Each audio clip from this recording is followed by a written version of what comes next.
ஏங்க எதிர்க்கட்சிகளுடைய கேள்விகள் சீமான் அவர்கள் உட்பட புதிய தமிழகம் கிருஷ்ணசாமி அவர்கள் கூட்டிய கூட்டம். அவர் திமுக துரைமுருகன் கூட சொன்னார், நீங்கள் முதல்வர் DK சிவகுமார் அவரை கர்நாடகாவில் போய் பார்ப்பது முறையல்ல, போகக்கூடாதுன்னு சொன்னார். என்னை பொறுத்தவரை அந்த கருத்தை நான் ஏற்றுக்கொள்கிறேன். சட்டபூர்வமாக போனோம்னா ஒன்று உச்சநீதிமன்றம், நிர்வாக ரீதியாக போனோம்னா இந்த ஆணையம், இது ரெண்டில் ஏதாவது ஒன்று போனோம், இல்லை ரெண்டும் போகலாம். இதை தாண்டி நீங்கள் அரசியல் ரீதியாக அவரை போய் பார்த்தா, இவர் போய் பார்த்தாருன்னு ஒன்று அவர் திறந்து விட்டுற போகிறாரா? அவர் விரித்த வலையில் ஏறக்குறைய சிக்க இருந்தார் நமது முதல்வர். அதற்கு காரணம் அந்த அனுபவமின்மை, முதிர்ச்சியின்மை. சிக்கல்னா எப்படி சார்? ஒரு பக்கமா அவங்க ரசிகர்கள் சொல்றாங்க பாம் வச்சிருவாங்க அப்படின்னா, நான் முதல்வரை பத்தி பேசிட்டு இருக்கேன், நீங்க ஹீரோவை பத்தி பேசிட்டு இருக்கீங்க.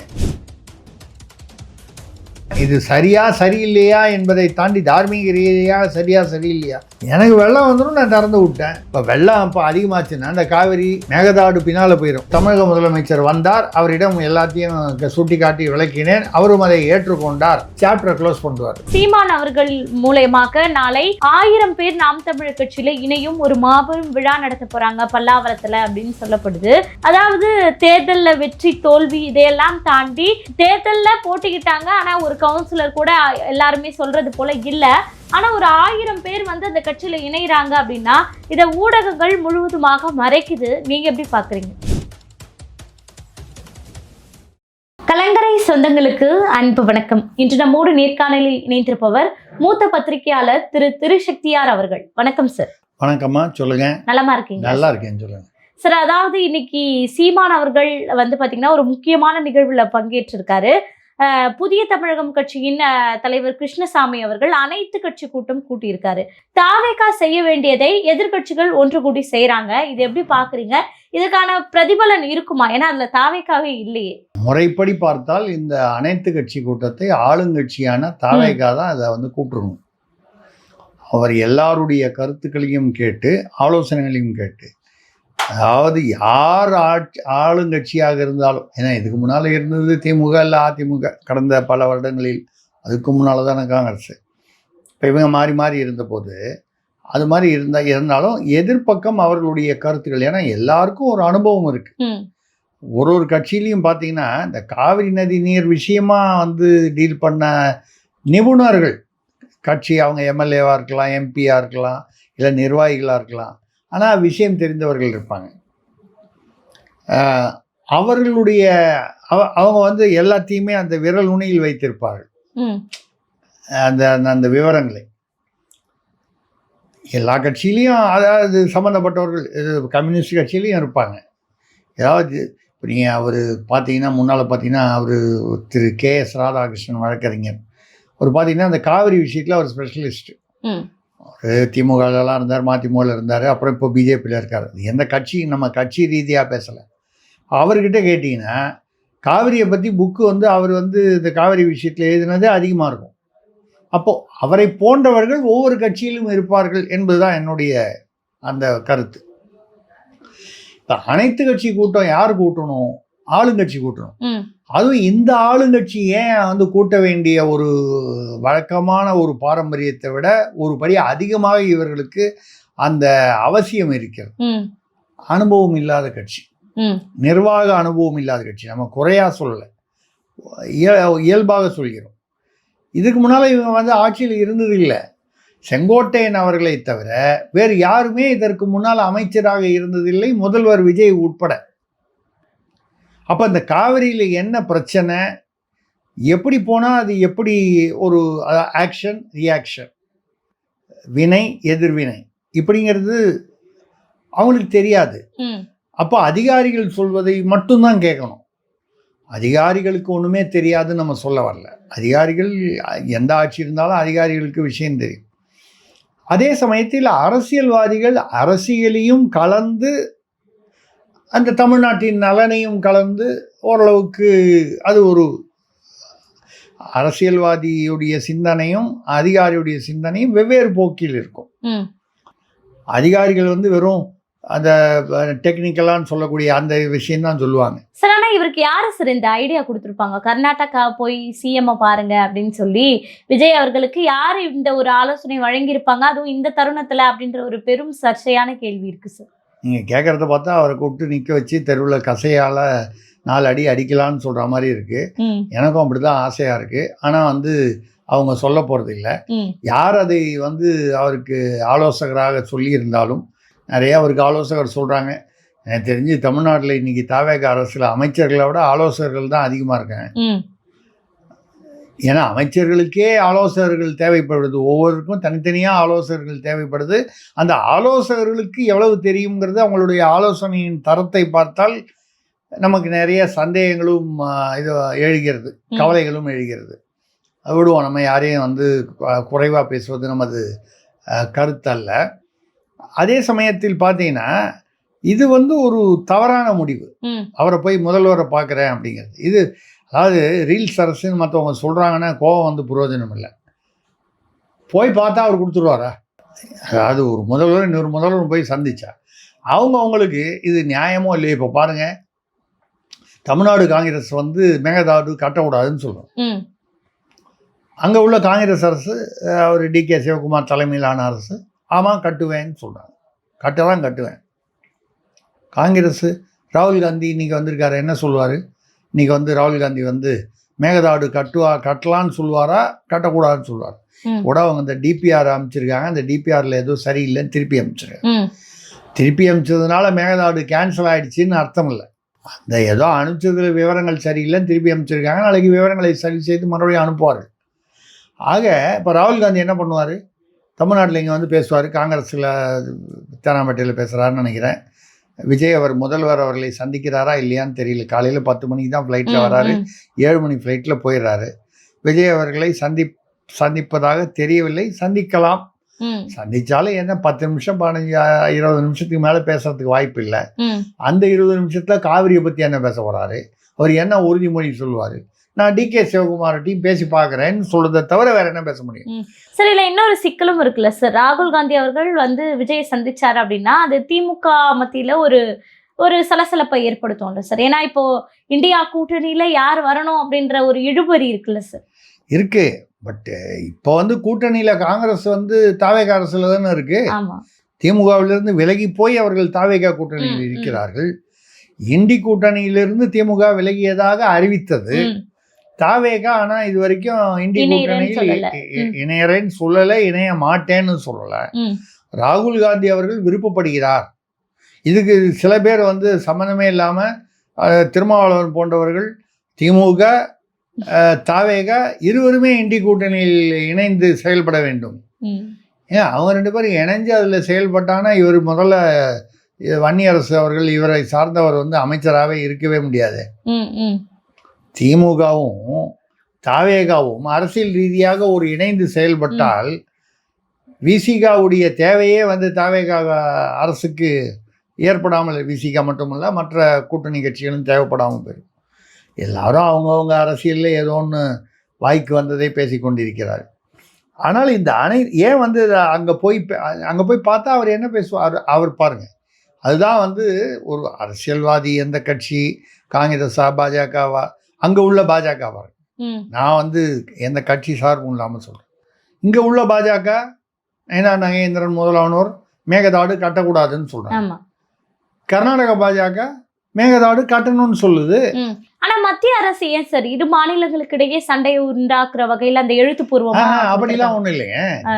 தேசிய அளவுல உள்ள கட்சிகள் அந்தந்த மாநிலங்களில் தங்களுடைய வாக்கு வங்கிக்காக அந்த மாதிரி பேசுறாங்க சார். ஆனா அது அவங்க வந்து கர்நாடகாவுக்கு சப்போர்ட் பண்ற மாதிரி தானே சார் அந்த எழுத்துப்பூர்வமான கடிதத்துல கொடுத்திருந்தாங்க. என்ன எழுத்துப்பூர்வமான கடிதம் சார்? அதாவது அன்புமணி கேள்வி கேட்டதுக்கு வந்து 2018 அந்த மாதிரி அணை கட்டணும் அப்படின்னா எந்த லோவர் ஸ்டேட்டோட அனுமதியும் வாங்கிதான் கட்டணும் அப்படின்ற தீர்ப்பு இல்ல அப்படின்னு சொல்லியிருந்தாங்க. வந்து ராஜ்யசபால ஒரு கருத்தாக தெரிவிக்கப்பட்டுள்ளது பேசுறது.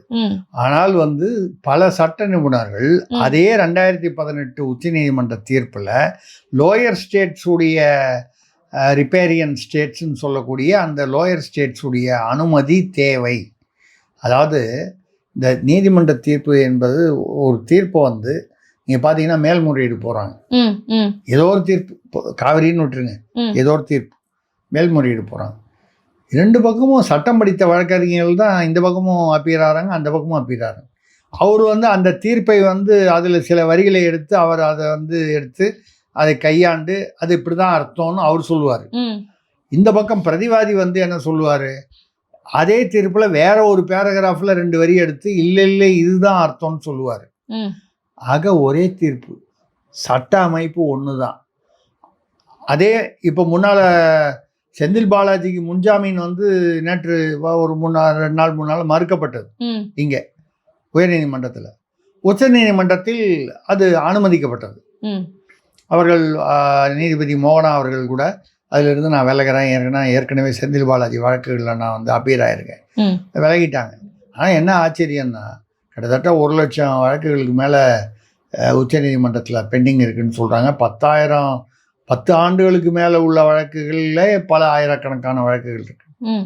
இங்கே இது ரத்தாயிடுது, அதாவது முன்ஜாமீன் தள்ளுபடி ஆகிடுது. மறுநாளைக்கு போடுறாரு, உடனே வராங்க, அவங்க வந்து நான் விலகிறேன்றாங்க. விலகினவொன்னே இன்னொரு அதுக்கு பதிலாக ஒரு நீதிபதி யாருங்கிறத தலைமை நீதிபதி தேர்ந்தெடுத்து நியமனம் செய்து அவர்கள் விசாரித்து அன்றே முன்ஜாமீனும் வழங்கப்படுகிறது. ம். ஒரு சாதாரண பாமர மனிதனுக்கு இப்படியெல்லாம் நடக்குமா? ஒரு கேஸை போட்டுட்டு அது ஹியரிங் வர்றதுக்கு 6 மாதம். கண்டிப்பா சார். இப்படி சாதாரண மனிதர்களுக்கு இது நடக்காது. அப்போது நம்மளுடைய ஜனநாயகம், நம்மளுடைய நீதி சட்ட அமைப்பு, நீதிமன்றம் உட்பட நம்ம யாரையும் நீதிபதியை குறை சொல்லலை. நம்மளுடைய நீதி சட்ட அமைப்பு எப்படி இருக்குன்னால், பணம் உள்ளவர்களுக்கு செல்வாக்கு உள்ளவர்களுக்கு முன்னுரிமை என்பதை வந்து எவ்வளவுதான் நீங்கள் வந்து அதை தடுத்து நிறுத்த முயன்றாலும் முயற்சிகள் நடக்கின்றன. பல உச்சநீதிமன்ற நீதிபதிகள் வந்து மென்ஷனே பண்ணக்கூடாது, இப்பெல்லாம் முயற்சி எடுக்கிறாங்க, நம்ம இல்லைன்னு சொல்ல. ஆனால் இதையெல்லாம் தாண்டி இது ஊறி போயிருக்கிறது.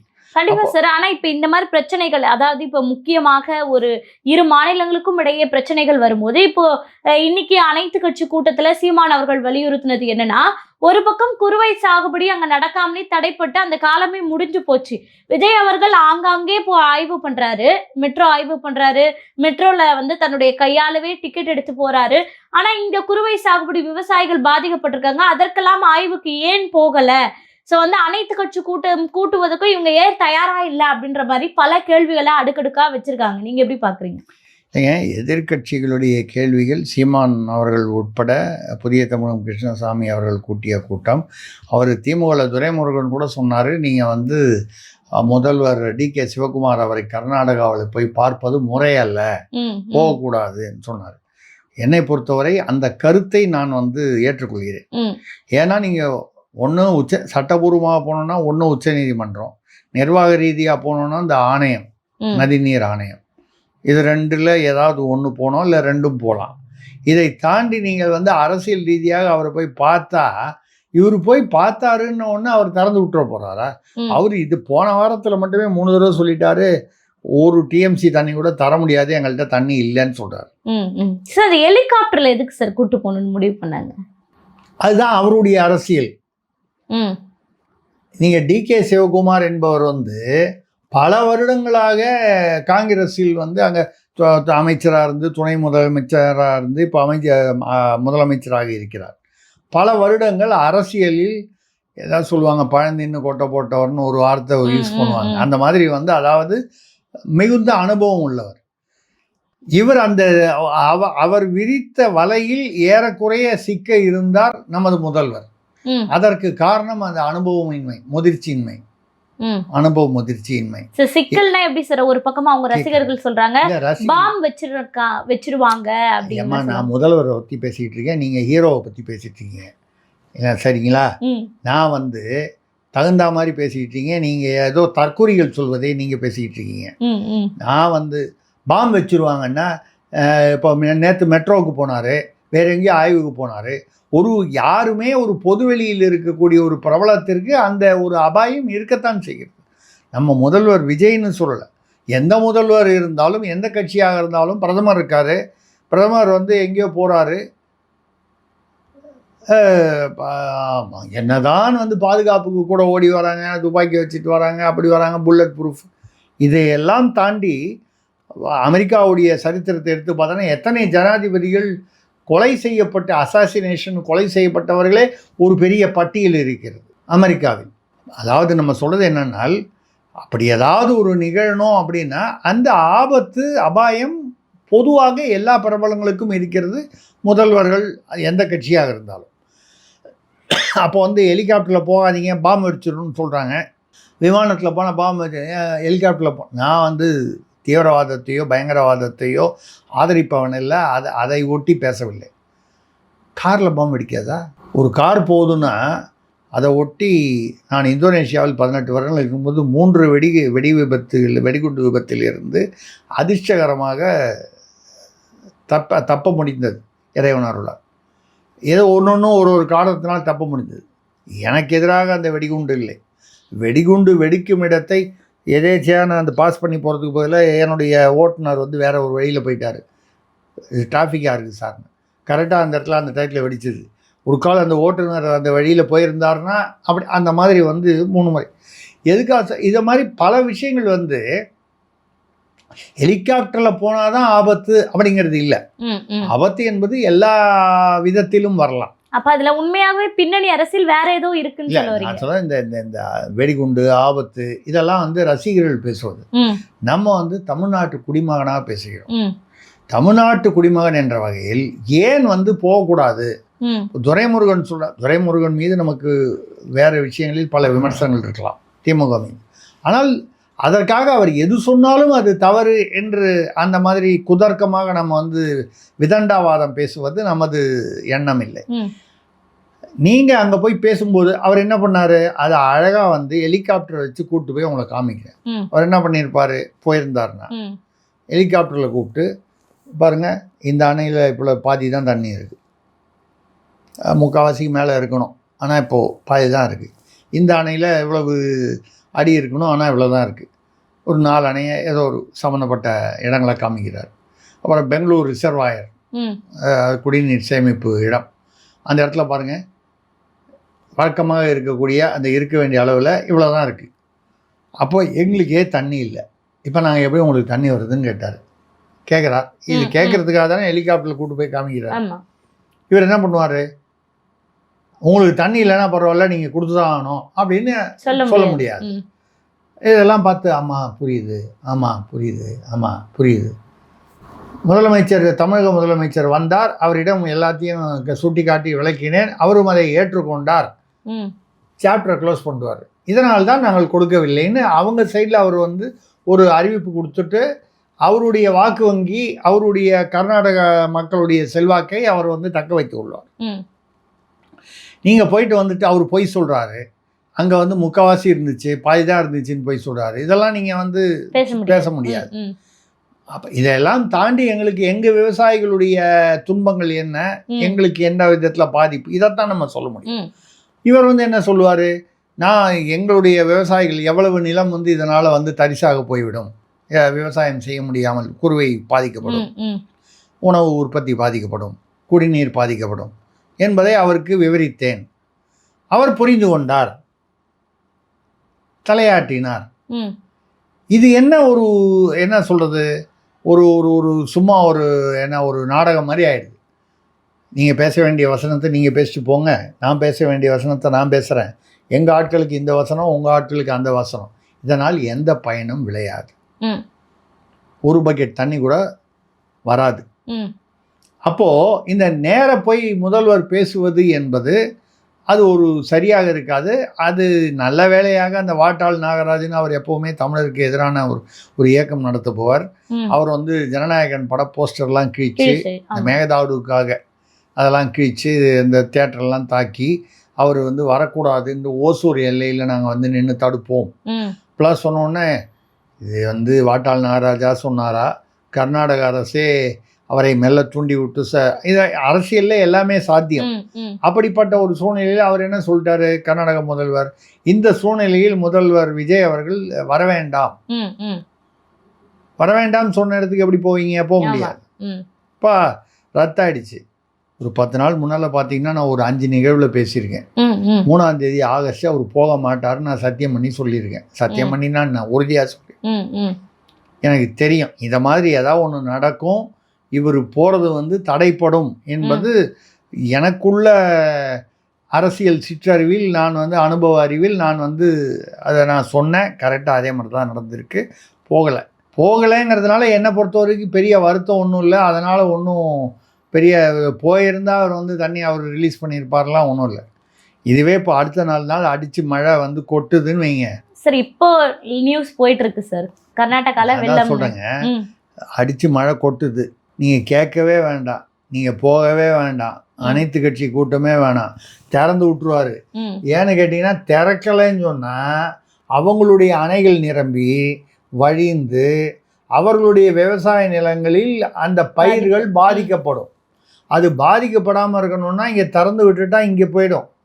அப்புறம் உங்களுக்கு பயன்படுதா இல்லை உங்களுக்கு வெள்ளம் வருதாங்கிறது உங்கள் பிரச்சனை.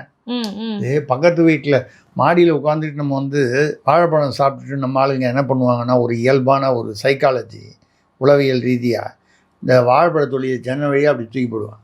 கரெக்டாக பக்கத்து வீட்டு காம்பவுண்டுக்குள்ளே தான் வரும்.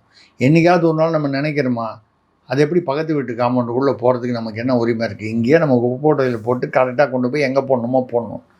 அந்த மாதிரி நீங்கள் வந்து எனக்கு அவங்க வரைக்கும் என்ன பண்ணுவாங்க, எனக்கு வெள்ளம் வராமல் இருக்கணும், எங்கள் விவசாயிகள் பாதிக்கப்பட்டால் எனக்கு அரசியல் ரீதியாக ஆட்சிக்கு ஒரு கெட்ட பெயர் வரும், திறந்து விட்டுருவோம். அப்புறம் தமிழ்நாட்டில் அதை வந்து எப்படி சமாளிக்கிறாங்க, அது அவங்க பிரச்சனை இல்லையா?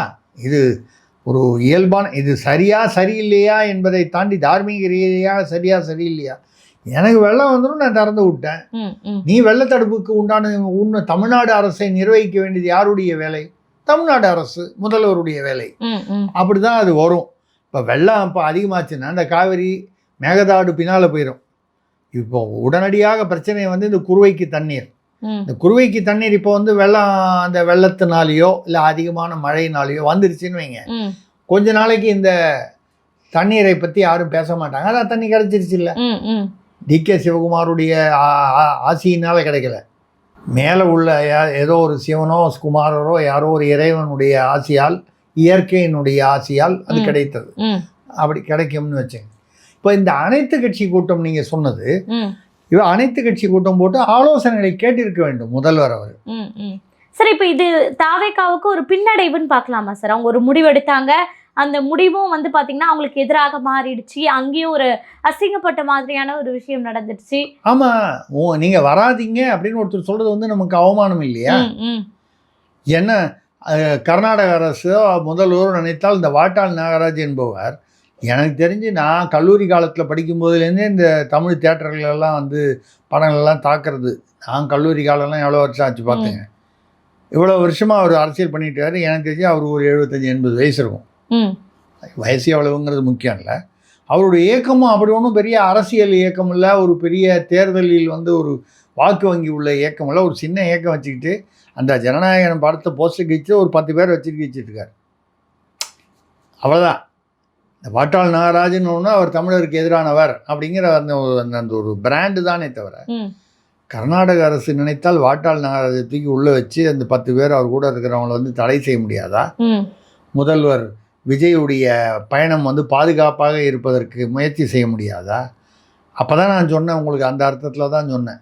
வாட்டாள் நாகராஜ் தானாகவே அப்படி செயல்பட்டாரா, இல்லை யாராவது மேலிடத்துல சொல்லி நீங்கள் ஒரு கலாட்டா பண்ணுங்க, அதை சாக்கா வச்சு நாங்கள் அவர் வரதை தடுத்துருவோம், வந்தால் அனாவசிய பிரச்சனை தான் அப்படின்னு அவர்கள் அரசியல் ரீதியாக யோசனை செய்து பக்குவமாக நாசுக்காக ஒரு முடிவெடுத்தார்கள். ஐயோ வந்தால் உங்கள் பாதுகாப்பிற்கு ஆபத்து, இந்த சூழ்நிலையில் நீங்கள் வரக்கூடாது, விஜய் என்ற நண்பருக்காக நான் வந்து அப்படி சொன்னேன் அப்படிங்கிற அர்த்தத்தில் தானே அவர் கொண்டு போயிருக்காரு. இதை முதல்ல யோசனை பண்ண வேணாமா? நீங்கள் நேராக போய் கேட்டதுனால யாருமே வந்து விஜய் வந்து ரசிகர்கள், இப்போ கூட ஏதோ ஒரு இதில் பார்த்தேன், இந்த ஏற்கனவே முன்னால் உள்ள வீடியோக்கள் அந்த தேர்தலுக்கு முன்னால் வந்தபோது அவர் விவாகரத்து பண்ணால் என்ன, அவங்க சங்கீதா அவங்க வந்து விவாகரத்து பண்ணால் நாங்கள்லாம் அவருக்கு மனைவியாக இருப்போம் அப்படின்னு 2 பெண்கள் பேசினாங்க. தமிழ்நாட்டின் கலாச்சாரம் எப்படி கொடி கட்டி பறந்தது என்று பார்த்தோம். இப்போ போன வாரத்தில் ஒரு பொண்ணு ஒரு பெண்மணி பேசியிருக்கிறார், நான் சிஎம்மோட ஆள், என்ன ஒரு கலாச்சார சீரழிவு.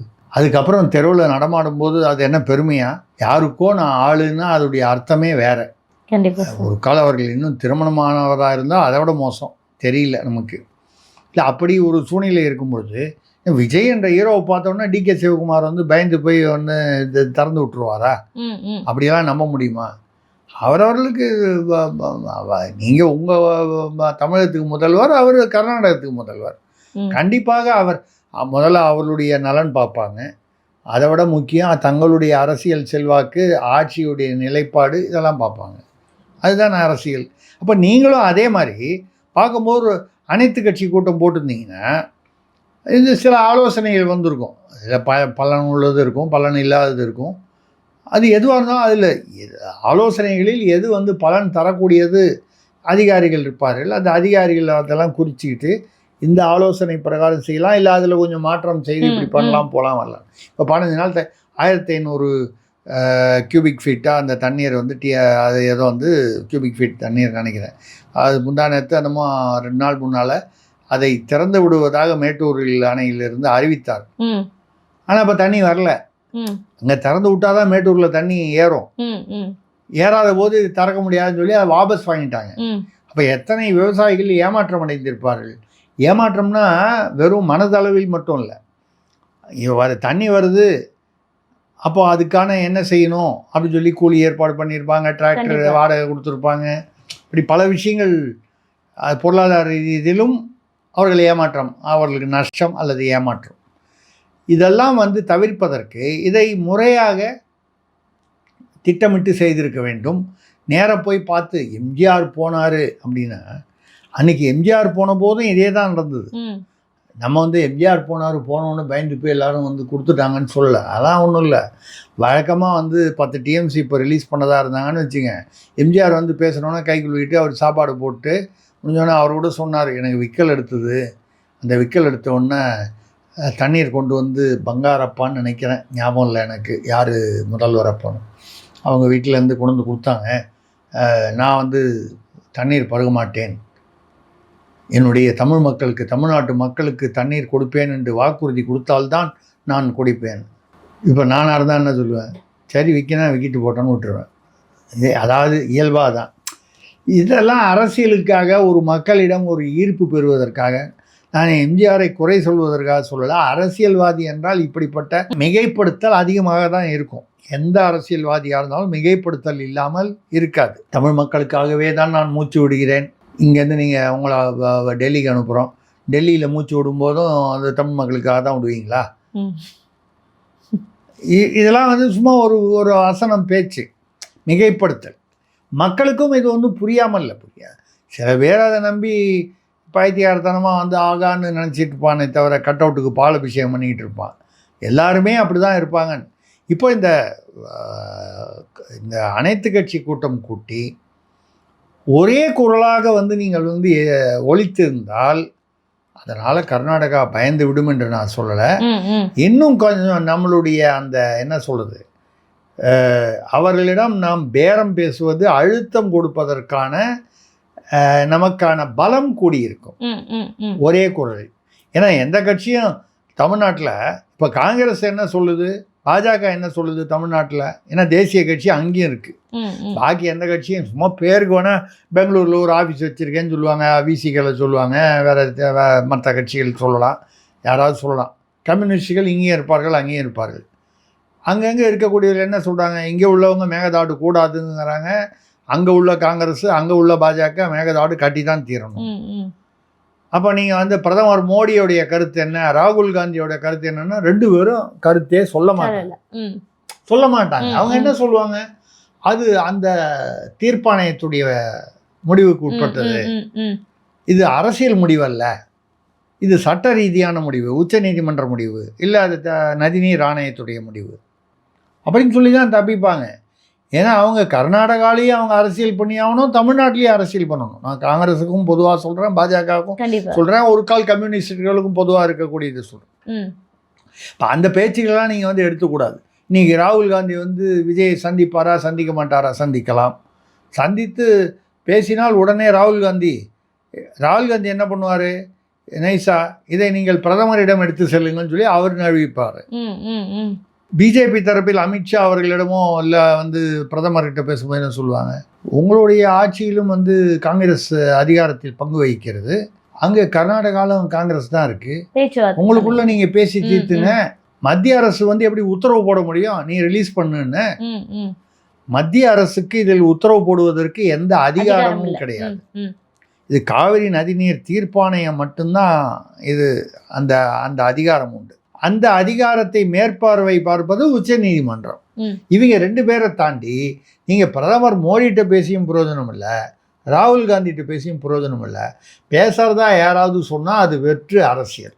கண்டிப்பா சார். இன்னொரு பக்கம் வந்து பாத்தீங்கன்னா சீமான் அவர்கள் மூலயமாக நாளை 1000 பேர் நாம் தமிழர் கட்சியில இணையும் ஒரு மாபெரும் விழா நடத்த போறாங்க பல்லாவரத்துல அப்படின்னு சொல்லப்படுது. அதாவது தேர்தல்ல வெற்றி தோல்வி இதையெல்லாம் தாண்டி தேர்தல்ல போட்டிக்கிட்டாங்க, ஆனா ஒரு கவுன்சிலர் கூட எல்லாருமே சொல்றது போல இல்ல, ஆனா ஒரு 1000 பேர் வந்து அந்த கட்சியில இணைகிறாங்க அப்படின்னா இதை ஊடகங்கள் முழுவதுமாக மறைக்குது. நீங்க எப்படி பாக்குறீங்க? இல்லை, அதாவது ஒரு கட்சியிலிருந்து விலகுவதோ இல்லை வந்து வேறு கட்சியிலிருந்து வந்து சேருவதோ என்னை பொறுத்தவரை அடிக்கடி இயல்பாக நடந்து கொள்ளும். நான் நாம் தமிழரை பற்றி பேசலை. ம். இப்போ கூட சமீபத்தில் பார்த்தீங்கன்னா பெரிய கூட்டமாக அதிமுகலேருந்து தவேகாவை நோக்கி வந்தார்கள், சேர்ந்தார்கள். சிலர் வந்து அந்த எல்லைப்புறத்தில் நின்று கொண்டிருக்கிறார்கள், சேருவதற்காக காத்து கொண்டிருக்கிறார்கள். சார் அதெல்லாம் லைவ் நியூஸா நம்ம பார்த்தோம்ல சார். வந்தது. ஏன்னா அது வந்து உங்களுக்கு வந்து அவங்கெல்லாம் வந்து பிரபலங்கள். ம், ம், ம். இப்போ கூட ஒரு நியூஸ் வருது, ஓபிஎஸ் அவர்கள் தன்னுடைய மகனுடன் சேர்ந்து வைத்திலிங்கம் மனோஜ் பாண்டியனுடன் அதிமுகலேருந்து அதிமுக ஓபிஎஸ் பிரிவிலிருந்து திமுகவுக்கு சென்றவர், 60 வருடங்கள் கழித்து தாய் கழகத்தில் சேர்ந்தேன் என்று பெருமையுடன் சொன்னவர், 60 வருடங்களாக திமுகவை திட்டி தீர்த்தவர், 60 வருடங்களாக கிட்டத்தட்ட 50 வருடங்களாக அதிமுக வந்ததுக்கப்புறம் கணக்கு வச்சுக்கிட்டிங்கன்னா கூட அந்த மாதிரி உள்ளவர் வந்து திமுக வந்துட்டார். இப்போ வந்து தாவேகா போகிறாருன்ற செய்தி 2-3 நாட்களாக செய்திகள் வந்த வண்ணம் இருக்கின்றன. அப்போது பிரபலம் என்றால் அது என்ன, உங்களுக்கு அது வந்து மீடியாவில் வந்து அதற்கான முக்கியத்துவம் கொடுக்கப்படும், வெளிச்சம் கிடைக்கும்.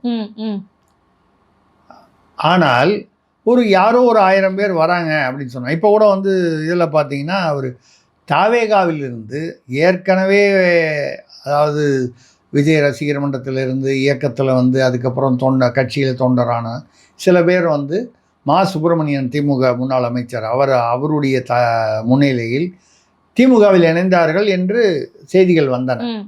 இதை வந்து தாவேகாவிலிருந்து இல்லை, அவர்கள் உண்மையாக திமுகவை சேர்ந்தவர்கள் இல்லை அப்படின்னு மறுத்தாங்க.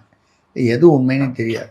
இந்த திமுக துண்டை வந்து போட்டுட்டு வந்துட்டு அந்த துண்டை கட்டிட்டு, சாரி தாவேகா துண்டை கட்டி போட்டுவிட்டு திமுக துண்டை போட்டுக்கிட்டாங்கன்னா துண்டு தான் உண்மைன்னு நமக்கு தெரியுமே தவிர துண்டை தாண்டி உண்மை எதுன்னு நமக்கு தெரியாது.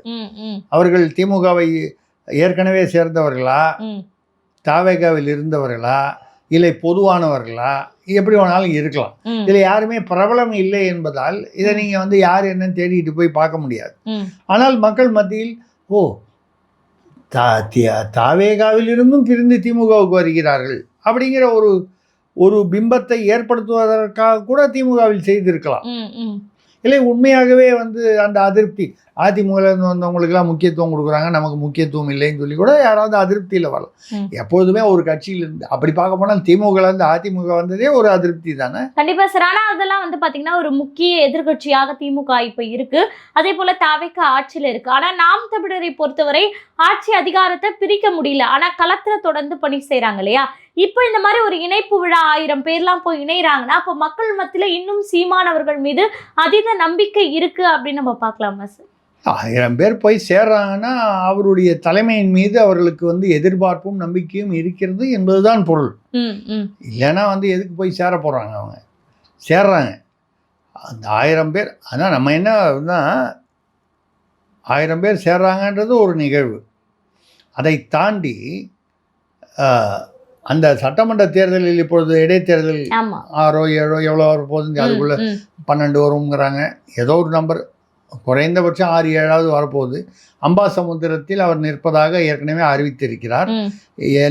இப்போ வரக்கூடிய இடைத்தேர்தல்களில் நாம் தமிழர் கட்சி எல்லா இடைத்தேர்தல் தொகுதிகளிலும் போட்டியிடும் என்று அறிவித்திருக்கிறார்.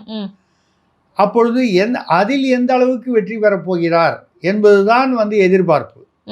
என்னை பொறுத்த வரைக்கும் இந்த 1000 பேர் சேர்றாங்கன்றது ஒரு பாசிட்டிவ் தான், இல்லைன்னு சொல்லலை. அது அதாவது இப்பொழுதும் சீமானுடைய தலைமை மீது நாம் தமிழருடைய அந்த சித்தாந்தத்தின் மீது நம்பிக்கை உள்ளவர்கள் அந்த 1000 பேர் திமுகலேருந்து வராங்களா, அதிமுகலேருந்து வராங்களா, தாவேகாலேருந்து வராங்களா, விசிகாலேருந்து வராங்களா, எங்கேருந்து வராங்கன்னு தெரியல. எனக்கு தெரிஞ்சு அது வெளியிடப்படக்கூடிய அந்த மாதிரி ஒன்றும் பிரித்து ஒன்றும் வெளியிடலை. இல்லை, இது வரைக்கும் எந்த கட்சியிலுமே சேராதவர்களாகவும் இருக்கலாம், எல்லா விதமாகவும் இருக்கலாம். ஆனால் சீமானுடைய தலைமை, நாம் தமிழருடைய சித்தாந்தம், கோட்பாடு, இதை நம்பி அவர்கள் சேருகிறார்கள் என்பது உண்மை.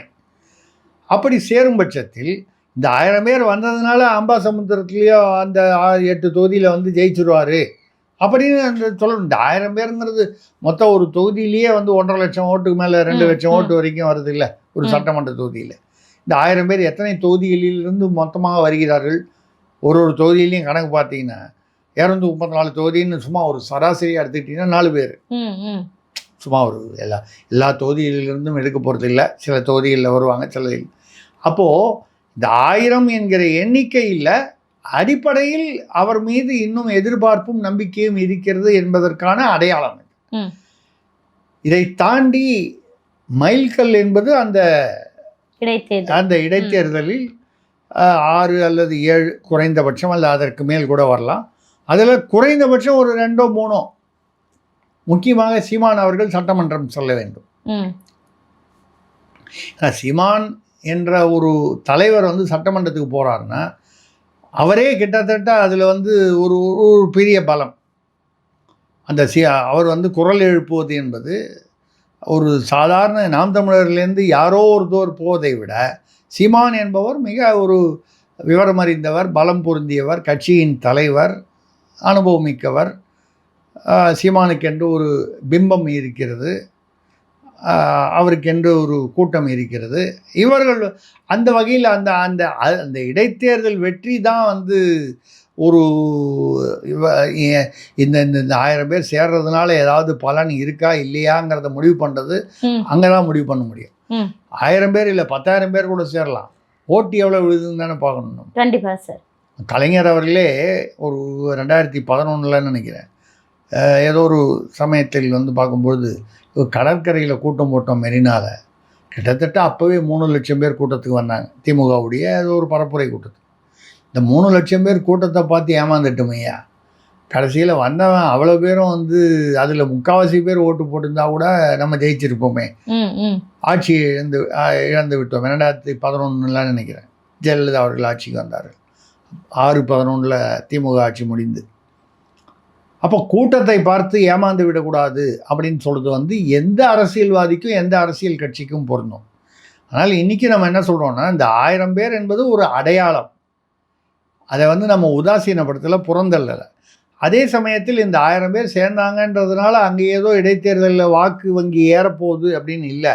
அதை ஏற்றுவதும் இதை மாதிரி இன்னும் பல 1000 பேர் பல மாவட்டங்களில் பல பகுதிகளில் சேருகிறார்கள் என்ற ஒரு செய்தி அடித்தட்டு மக்களிடம், வாக்காளர்களிடம் பரவி அவர் மீது இருக்கக்கூடிய எதிர்பார்ப்பும் நம்பிக்கையும் இன்னும் கூடி அந்த இடைத்தேர்தலில் அது எதிரொலிக்க வேண்டும். அது எதிரொலிக்கும் போது அது வெறும் சீமானை மட்டும் ஒட்டிய அரசியல் இல்லை. அரசியல் என்பது ஒரு ஆங்கிலத்தில் சொல்லுவாங்க, இட்ஸ் அ காம்ப்ளெக்ஸ் ஃபேக்டர்ஸ். பல அதாவது கஷ்டமான விஷயங்கள், சிக்கலான விஷயங்கள் நிறைந்த ஒரு இந்த நூடுல்ஸ்ன்னு சொல்லுவாங்களே அந்த மாதிரி ஒரு விஷயம். ஏன்னு கேட்டால் சீமான் மட்டும்தான் எதிர்கட்சியா? திமுக நிற்க போகிறாங்களா?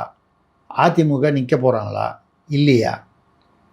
இதெல்லாமும் இருக்குது. இப்போ கம்யூனிஸ்டுகள் என்ன பேசுகிறார்கள்? நாங்கள் இவருக்கு ஆதரவு தருகிறோம், ஆனால் கூட்டணியில் இல்லை. தாவேகால 2 கம்யூனிஸ்டும் மாறி மாறி இப்படி தான் பேசிகிட்டு இருக்காங்க. இப்போ இந்த இடைத்தேர்தல் வரும்பொழுது நாங்கள் தாவேகாவை ஆதரிக்க வேண்டிய கட்டாயம் இல்லை என்று ஐயா பே. சண்முகம் தோழர் அவர்கள் மார்க்சிஸ்ட் பேசியிருக்கிறார். இதுக்கப்புறம் எப்போனாலும் மாற்றிக்கலாம். நேற்று ஒன்று பேசி இன்றைக்கி மாறலையா? காலையில் பேசினதே மாற்றிக்கிறாங்க சாயந்தரம் அரசியல்வாதிகள். அப்படி வரும்பொழுது யாருடைய இப்போ தாவேகாவிற்கு இப்போ இருக்க ஆட்சியில் அதிகாரத்தில் இருக்கக்கூடிய அதே கூட்டணி தொடர்கிறதா இடைத்தேர்தல்களிலும்? ஏன்னா திடீர்னு பார்த்தீங்கன்னா திருமாவளவனே வந்து நாங்கள் இன்னும் திமுக கூட்டணியை விட்டு விடவில்லைன்னு ஒரு பக்கம் பேசுகிறாரு. கம்யூனிஸ்டுகளும் அதே மாதிரி தான் பேசுகிறாங்க. முஸ்லீம் லீக் அதிகமாக பேசுகிறது இல்லை, தெரியல. ஆனால் என்ன முடிவில் இருப்பாங்கன்னு தெரியாது. அப்பொழுது அந்த இடைத்தேர்தல்களில் இவங்க 4 பேர் சேர்ந்ததுனால வந்து வாக்கு வங்கி அப்படியே கும்முன்னு ஏறப்போகுதுங்களாம் ஒன்றும் இல்லை. ஆனால் இந்த எதிர்பக்கம் திமுக அதிமுக அவர்கள் தேர்தலில் போட்டியிட போவதில்லைன்னு முடிவு பண்ணாங்கன்னு வைங்க, அப்போ அது வந்து களம் இன்னும் கொஞ்சம் தெளிவாகும். கண்டிப்பாக அந்த மாதிரி ஒரு சூழ்நிலை இடைத்தேர்தல் இந்த ஆகஸ்ட் 24 வரைக்கும் இடைத்தேர்தலுக்கான தடையை நீட்டித்து இருக்கிறார்கள். அதுக்கப்புறம் வந்தால் கூட அநேகமாக அக்டோபர் மாதம் வரலாம் தேர்தல், இடைத்தேர்தல். ஆகஸ்ட் 24க்கு அப்புறம் தடை மறுபடியும் நீட்டிக்கப்படவில்லை என்றால் ஒரு அக்டோபர் மாத வாக்கில் முன்னைய புண்ணியம் வந்து வரலாம். தீபாவளியெல்லாம் இருக்குது, இதெல்லாம் ஒட்டி முன்ன பின்ன வரலாம். அப்படி வரும்பொழுது நாம் தமிழர் கட்சி இந்த எல்லா இடைத்தேர்தலில் நிற்கும்போது அம்பாசமுத்திரத்தில் அவரே நிற்கிறார். அவருடைய கவனம் அங்கே தான் அதிகமாக இருக்கும் என்று எதிர்பார்க்கலாம். அவரே நிற்கும் பொழுது யார் யார் வந்து ஆதரிக்கிறார்கள், அவரை பொது வேட்பாளராக ஏற்றுக்கொள்கிறார்களா? ஏற்றுக்கொள்வது முக்கியம் இல்லை, அங்கே வந்து ஆதரவு பண்ணி அவருக்கு வந்து ஒர்க் பண்ணணும். நாங்கள் வந்து இந்த தடவை போட்டி போட போவதில்லை என்று சொல்லிவிட்டு ஒதுங்கி விட்டார்களானால் அது பத்தாது. கண்டிப்பாக. ஏன் பத்தாதுன்னு சொன்னால் அப்போ அவங்களுக்கு திமுகவுடைய வாக்காளர்கள் வாக்கு இது சாவடிக்கே வரமாட்டார்கள். அதிமுக வாக்காளர்கள் அவர்களுக்கு சார்பாக உள்ளவர்கள் வரமாட்டார்கள். அப்படியா இருந்தால் அவருக்கு அதனால் பயன் இல்லை. இல்லை அவர்கள் வந்து நீங்கள் சீமானுக்கு வாக்களியுங்கள், இல்லை நாம் தமிழருக்கு வாக்களியுங்கள், நாங்கள் நிற்கவில்லை அப்படின்னு அறிவிப்பு கொடுக்கிறார்களா? அந்த அறிவிப்பு உண்மையாக இருக்கிறதா? ஏன்னா பேருக்கு ஒரு அறிவிப்பு கொடுத்துட்டு இந்த மாவட்ட செயலாளர் கூப்பிட்டு வேலையை பாருங்கப்பா, ஜெயிச்சா ஜெயிக்கிறார், ஜெயிக்கலான்னா போகிறார். இதெல்லாம் அரசியலில் மிக சகஜமாக நடக்கும். இதில் எப்படி நடக்கப் போகிறது என்பது இன்றைக்கு கணிப்பது மிகவும் கடினம். அந்த வகையில் ஒரு அடையாளமாக 1000 பேர் சேர்கிறார்கள் என்றால் அவர் மீது இன்னும் நம்பிக்கை இருக்கிறது என்பதற்கான ஒரு அத்தாட்சி. அதே சமயம் இது வாக்கு வங்கியில் எப்படி எதிரொலிக்கும் என்பதை போக போகத்தான் பார்க்க வேண்டும். கண்டிப்பா சார். நடப்பு கால அரசியல் குறித்து பல்வேறு தகவல்களை பகிர்ந்துக்கிட்டீங்க. தொடர்ந்து பேசுவோம். நன்றி, வணக்கம்.